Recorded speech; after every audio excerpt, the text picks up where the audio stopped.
Hi, I'm Becky Parker Geist. I'm the host of Audiobook Connection, behind the scenes with the creative teams. I'm also the president of Bay Area Independent Publishers Association and the CEO and founder of Pro Audio Voices and Amplify Audiobooks, helping authors and publishers and leaders succeed with audiobook production, podcast production, distribution, and marketing. And I am really excited to have with me today Julie Trelstad.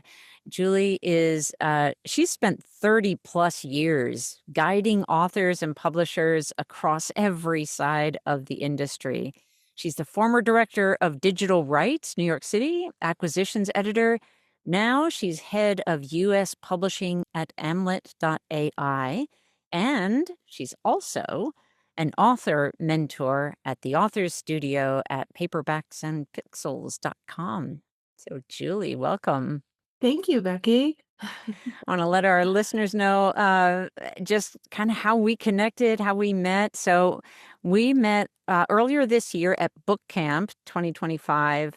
And I want to give a shout out to Ted Olzak at independentpressaward.com. The next book camp, which we will be at again, and maybe you'll be there too, Julie. I don't know, but it's going to be in late April 2026. It is a terrific event, and I highly recommend it for authors who just really care about succeeding with their book projects. So we'll have to get Ted on the podcast and a future Definitely. and an upcoming episode. But Julie, so you reached out to me after, we had a wonderful connection at the event, but then, and we've talked since then, but you reached out to me specifically after hearing the episode where I had Adam Fisk from Positron on. Mhm. And I know that you would love to do some unpacking about AI and some of the changes it's causing, but also some of the ways that it can be utilized appropriately. So I'm going to let you just jump right in. Yeah, I just since we were at book camp, I've taken on a new position working with a startup called Amlet AI.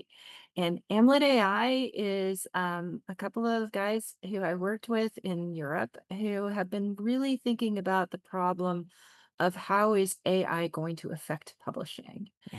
And, I think, we talked about the lawsuits that have been coming down that have basically said that these large language models, the OpenAI, the Claudes, everyone out there can use books and printed matter to feed the beast. Like they Mhm. can train Yeah. their models on this and they can use it AI. But recent lawsuits have said that while they can use books, because books are public, they have to pay for them. They cannot scrape them, they cannot pirate them. So this is a really big change. Yeah. And so Amlet is designed as a registry that allows you to upload your book. And we don't do audiobooks yet, but you can upload your ebook. And you'll get even the transcript, I think would work. And you get a unique identifier that is machine readable by software companies. So they'll be able to identify whether or not you have allowed your book to be scraped, to be mined, and what rights you allow. Do you allow it to be scanned, resold, used in an app? All the other things that you have the right to do. Mm. And what makes this really interesting in this moment is that AI companies desperately need your work. They need human generated content because they cannot train an AI on AI generated work. I mean, why not Right. just have ChatGPT make transcripts and then train on that? It does not work. It All just right. makes it really, really bad. Yeah. In order for AI development to continue, it has to have content, and the laws are coming down more fast in Europe than in the US that are saying that these AI companies may not use stuff that you say it's not okay to use. Yeah.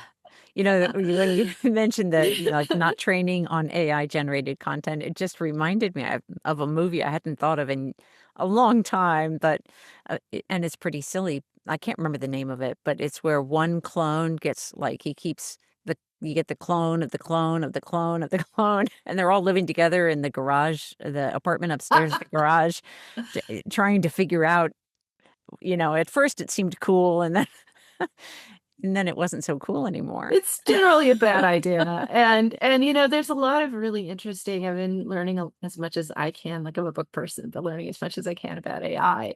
And what I've been learning is that these huge language models, they don't need to ingest like all this stuff. Like that's what the investors are doing. They're throwing a lot of money at that.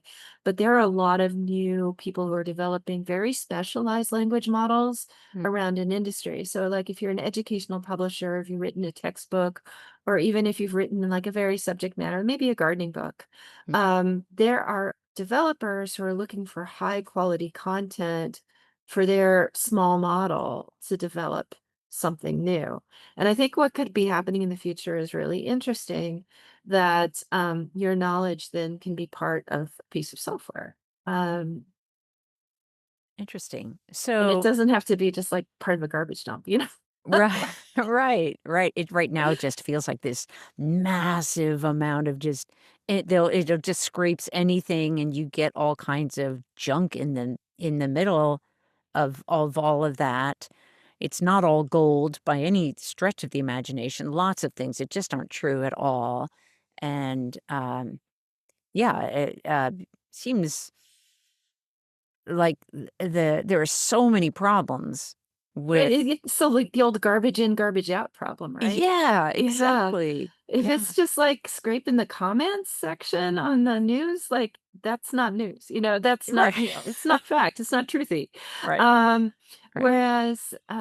but what's really interesting is so like this software, this Amlet there was the co-founder, Titus Pan in Germany developed 2 years ago an ISO standard that is an internationally recognizable way to identify content. And it identifies all kind. It does do sound, it identifies graphics, images, individual lines of text, entire books.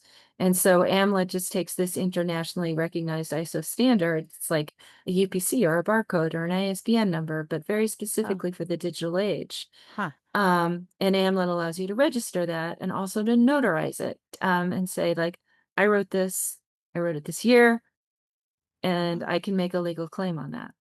Oh, interesting. So that's something that an author would then what, apply for? Or how does Yeah. Well, yeah, you're going to be able to, and we're speaking in November, and I think by December, you should be able to upload your book. And basically, it categorizes. Think about it like the Dewey Decimal System. Okay. Like it said, here's fiction and nonfiction, Uh-huh. and then down there, this is a book about birds. This is a book about feathers. This is a book about the particular qualities of feathers. It goes down 130 levels, I believe, of different Oh, wow. so that the book is highly identifiable even without having the content of the book. Hmm. So even if you create this identifier, and then if I were to say, take the same book in French, create the identifier, and maybe an expanded edition and create the identifier for that, they would be like 90 something percent similar. So you will be able to tell what books are just like yours. Oh. And that way, if somebody steals it and you run a scan, like, I wrote that first. I see. That's cool. And then also, so what, yeah, okay. So then, It's a little techy. Sorry about just, that. no, I know, but I'm just trying to like, get in my understanding a little deeper about what that, so then the information, let's say, so then you have, thousands of books that get registered Yeah, and, so that goes in a database. okay, And then that database has an API, an open API, okay. so that anyone who's developing software, open source, Mm-hmm. and it's not in any one place, this is distributed, Mm-hmm. so that you can't be a corporation and own all these things, right? So these books are available to anyone through an open AI. They can connect and they can, do a search and pull information in or ask for information. And they can only bring in that content which is allowed to be licensed. Okay. And that's where And those permissions happen for the they author happen, who say, I'm yes, allowing no. this, I'm not allowing that. Okay. and they can determine exactly what they allow and they don't allow. Mm-hmm. And then this has not happened yet, and this is probably what happens next, is once Okay. these books are in the database, then the licensing, the individual publisher, the author, their agent, Amlet's going to create a registry, will then put a price on that Mm. and say, like, for you to train my book on AI, well, it'll cost 5x the cover price of the book. Mm-hmm. And for you to use it in an app, you get paid like Spotify. So you're going to get paid like every time it plays, every time a piece of your book is used in micropayments, like Uh-huh. again, even down to the paragraph level.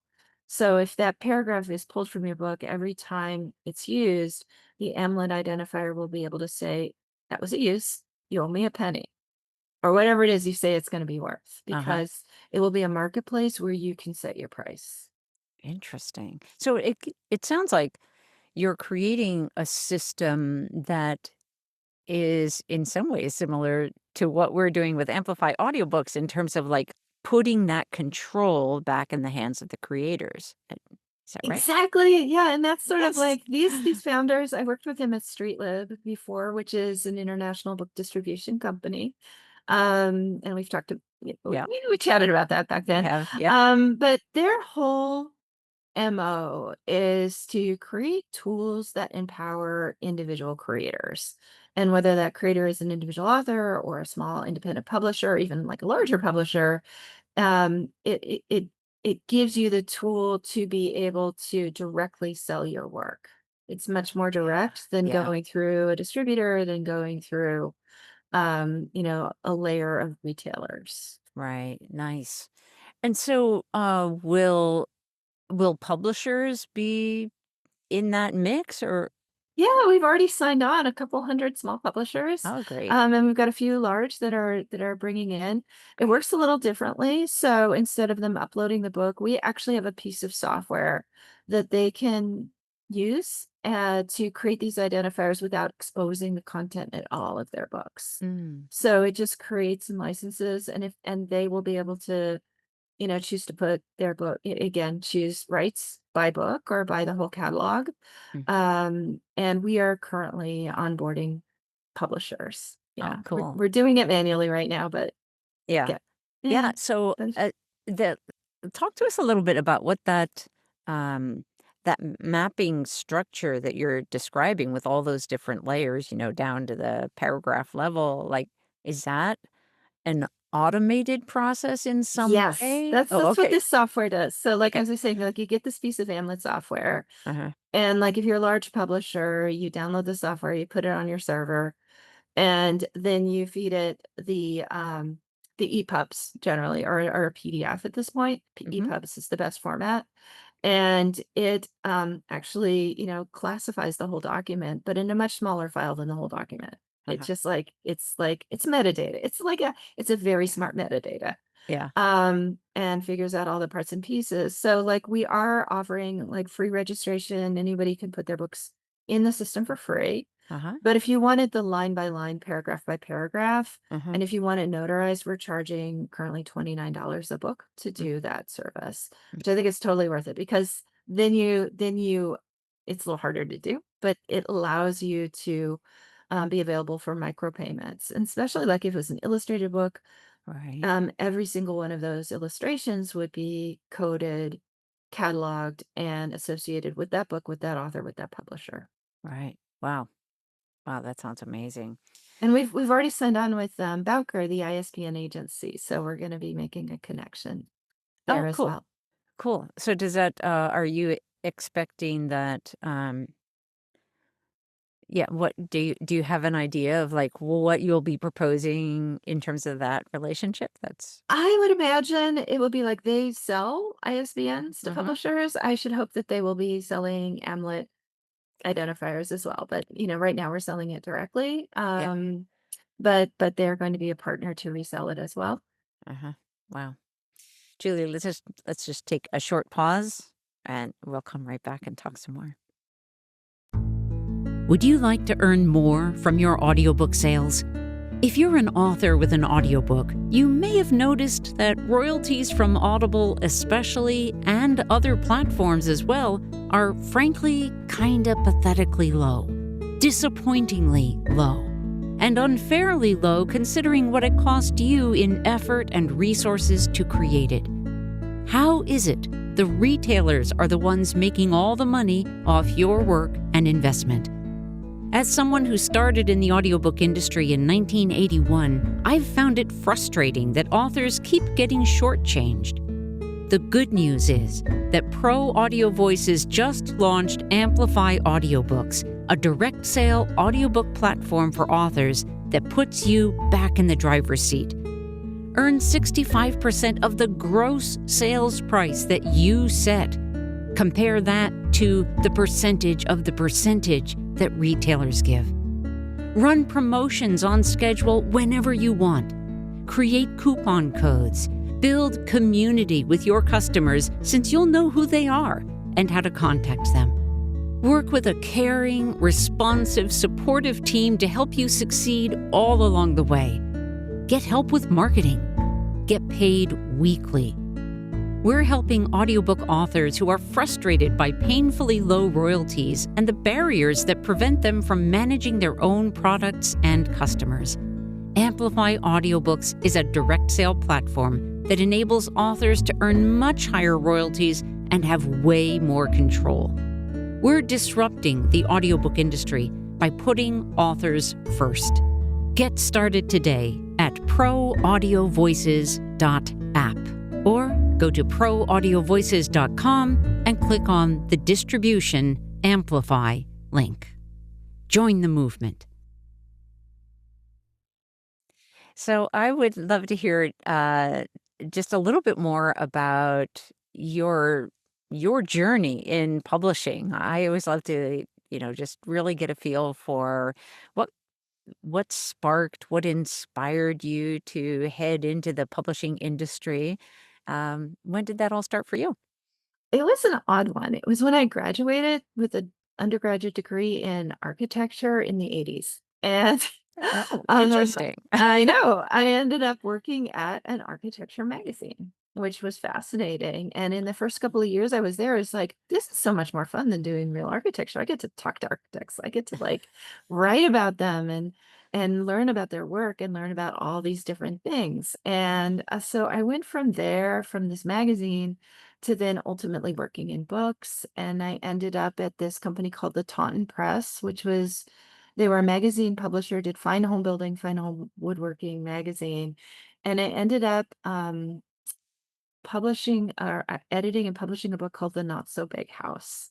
Mm, Which like that's a long time ago. That's decades yeah. ago, but it Yeah. ended up selling. It was at the moment that Barnes and Nobles were opening everywhere, and it ended up being a best-selling book, in this new category. And but ever since then, I've sort of I got more specialized. I ended up doing professional architecture books at Wiley. And then I became more generalist, where I did sort of building, woodworking, wine books at Sterling, which at the time was part of Barnes and Noble. Uh-huh. And then after that, I decided, don't do this. Please don't do this, to start my own publishing company. Or maybe do it, but don't do it. Don't do it where you decide to print card decks in China. Oh, So I started a company. I very quickly got national distribution. I got all kinds of success, and then Borders went out of business with my first big book. oh, But ever since then, I've been a consultant in the industry, and I've had a yeah. lot of really interesting jobs, both as an editor, working with authors. As you said, I was director of digital rights, and that was at Writers House, which is a really large literary agency. They represented Nora Roberts and, Stephanie Meyer and Yeah. all kinds of well-known authors. And while I was there, I discovered what these authors needed, even these authors that had huge representation and big contracts, they still needed to learn marketing on their own, Mm, and they needed to figure out how to navigate the industry, and they needed to learn how to build their platforms. right. So I've continued to do that work ever since. Yeah. And as I say, I do it in the author studio. I work with authors and I teach them how to fish, really. Yeah. And we do use AI tools. Like I help them use AI in a way that helps them market their book, figure out strategy, help them determine their brand. And I can't help it. I create all these little tools for them.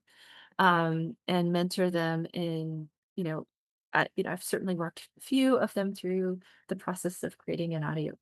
Yeah, yeah, amazing. So it sounds like you've, when you talk about sort of zooming in and zooming out from the, sort of how niche you've been at certain points in your career. That sounds, and that in and out sounds like has given you a lot of perspective in terms of what's happening in the industry overall, and like what's that next big shift that I understand you love focusing on, Surfing. like what's that next big shift? Yeah. What's the next thing? Yeah, exactly. Like, I think I came into the industry just at exactly that moment. Like, Hmm. my first year working at the magazine was the first year they had Quark Express. The day I arrived, Remember there that? was a computer in the office and it had the phone that, hooked to the modem and screeched as we were delivering our Yeah. copy. Then Yeah. we receive a packet in the mail with the pages that got pasted up on the wall. Yep. Yep. But within a year, we were doing it on Quark. Yeah. And desktop publishing had arrived. Yeah. And like at that moment, Barnes and Noble was growing really quickly. But by the time I was at Wiley, or even before Wiley, not too long after, Amazon started, and it really changed everything in the industry. At first, it was about making ebooks. We actually thought that ebooks were going to be way more expensive for consumers, like hundreds of dollars, Oh, than the interesting. actual book, because we thought that ebooks were going to be like software, which was like Oh, right. Yeah. totally And like software they're gonna used to be be really expensive. I mean, it sometimes it still is, was but still, yeah. yeah, it was gonna be like Microsoft Word, and you're gonna Yeah, and get you'd your have to buy book, and buy it in boxes at the store and put yes, your on CDs in shiny it. on these Yeah. big cases, like Yep. 12 CD set for your book. Yeah. Um, but you Things the remember, younger yeah, yeah. Yeah. it's like the younger generation will go, "What are they talking about?" Yeah, and then like Weird. at Writer's House, it was sort of like the wave of the first round of authors having to do email newsletters and social media. Right. And that, like, because a couple of authors did it once, all of a sudden every author had to do it, and so they had to become, and the tech problems were real. Like, authors had to become technologists, and they Right. had to like learn how to use all these media, and they had to make graphics and format things, and I found like that became my work. And so it was natural for me, like, AI, ooh, what's this new toy we can play Yeah. with? So when you're working with authors and you're mentoring them, are there sort of a subset of issues that you find are that you get the most questions about, or where authors need the most help? You know what really has come up this year more than anything, which is like interesting to me, is like, who am I as an author? And Mm. how do you position your book? Because I think the biggest problem you see, like when people are publishing, is that there's now like 2,000 books every single week. Yeah. And like, what makes you different? What makes you special? Why would somebody want to read this book rather than that? And, it's something I don't think authors are coming to me as a problem, saying, like, but it's something I observe, that people buy books because, or the main reason people don't buy books is because of how much time it's going to take them to read it. Mm. And maybe their nightstand is about to collapse anyway, and they couldn't possibly put another book on there. It's not about the money. And it's Yeah. really weird because like marketing is usually about the money. It's usually about the sale. Whereas an author has to learn how to teach people to spend time with them. And I think Mhm. that's probably even more true in audiobooks. You Interesting. want Mm. people to spend time with you. You don't, the money doesn't matter. They're going to pay whatever you ask for that book. Yeah. It's going to be lunch, not more than Mhm. that usually. Right. And, but there's so much other choice. So Right. it's really important for an author to come up, and it's not just like, I wouldn't say it's just the brand. Like if they're a nonfiction author, it's about a certain take on a subject matter. Right. If you're a fiction author, it is about the brand. It's about the experience you have reading that book. Right. But how do you convey that? So I actually created a special AI tool called the Little Black Dress, Oh. which creates a beautiful branding statement for any author. That's makes you Huh. look perfect. And That's that's an neat. exercise that is built entirely out of when I was an acquisitions editor acquiring books Mhm. for publishers. I had to prove two things, two impossible things. I always had to prove, like, this book is just exactly like that bestseller we had last year, the one, that Mhm. one, but it is unique in all the world. And I had to, like, as an editor, when I'm acquiring books, and I think this is still true, if you're querying your books, think about it this way. I'm the gatekeeper. I have to prove these two things are true. Right. And so I created the Little Black Dress author bot interviewer to help people find their intersection between their genre and their personal way of seeing the world. Interesting. Yeah. But that's been fun. Yeah, it sounds like it. And what I'm hearing you say is that it's so much more about the relationship. Hmm. It's not it's so much less a transaction, which is, I think, the way most authors are actually thinking about a sale is it's a transaction that then I'm going to be able to um well, I think it not just in terms of the money that's going to come in that's going to but it will put food on their table, right? I mean, that's the Hopefully, yeah. hopefully so that they can keep writing or, keep living their lives in the positive way. Um but that there's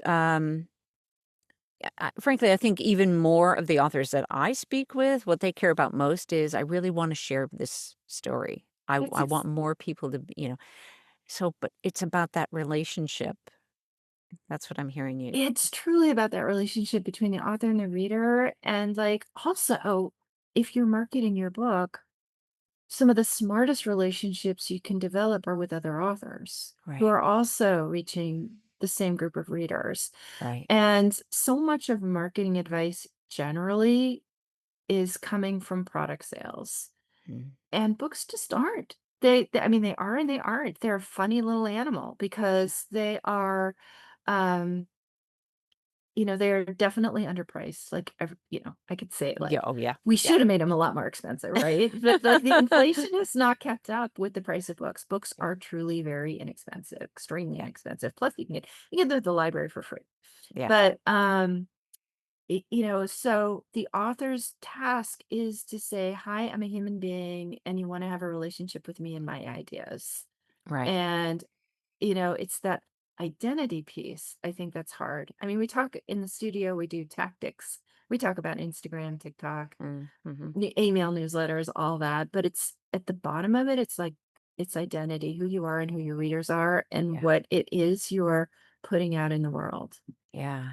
It's so fascinating to me, and it's so much a part of what we're thinking about very, very actively right now. Is we're just, in these hopefully the last push before we launch the new version of Amplify Audiobooks.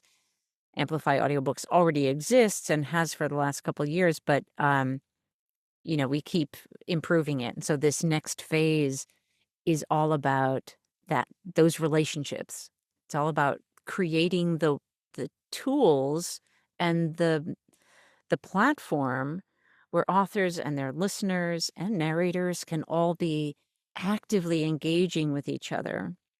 Definitely. That's so Yeah. good. Yeah, I know. I remember talking to you about your community approach, and I think it's amazing. And we need more of that. And, like, like 80% is 85% of all books are bought online. And Mm. yeah, most of it's Amazon, but I think, people are discovering online communities, online affiliations. Yeah. They're following threads down different paths. I think that there's a tremendous opportunity because we have these tools, even with AI and the internet. We as authors or and publishers can directly talk to our readers. We don't need a bookstore clerk. We don't need a publisher in between. And to work with each other, like, authors shouldn't be competitive with each other Right. because those people who don't mind if their nightstand collapses will just buy more books anyway. Yeah. It's like you usually walk in, I'm going to buy one book, and you end up, like, with a bag full. And Yeah. that's most book buyers. Yeah. And something that I find really interesting, and part of what we're trying to address, a problem I think that we're trying to address is that, we talk about authors collaborating with each other and communicating with each other. and communicating with your listeners and or in the audiobook world anyway, or readers for others. But most online platforms are they're just blocking that information. So there's like a firewall between an author and who their actual customers are. Yeah, if you sell your book on Amazon, you have no idea who bought it. Right. Right. And that's so it's yeah, it's a problem. So we're trying to at least Totally. It's like what we're trying to address. yeah, Exactly. And yeah, like I'm a exactly. huge believer too, and we do this in the studio of direct to consumer sales. I Mhm. just think it's super smart. Yeah, it And is. I think it's a big move that authors, and you're making that possible too with audiobooks. Right. Right. You're disintermediating from these giant platforms, and these giant platforms are more and more putting precedent on their own IP. Mhm. So, like Spotify is creating its own content, like Netflix and even Amazon, they're creating their own content, and they're prioritizing that. Right. So, like, you have this massive number of people underneath that, and even if your content is so good, it can, you're just not going to get the priority in that Right. way. And, Right.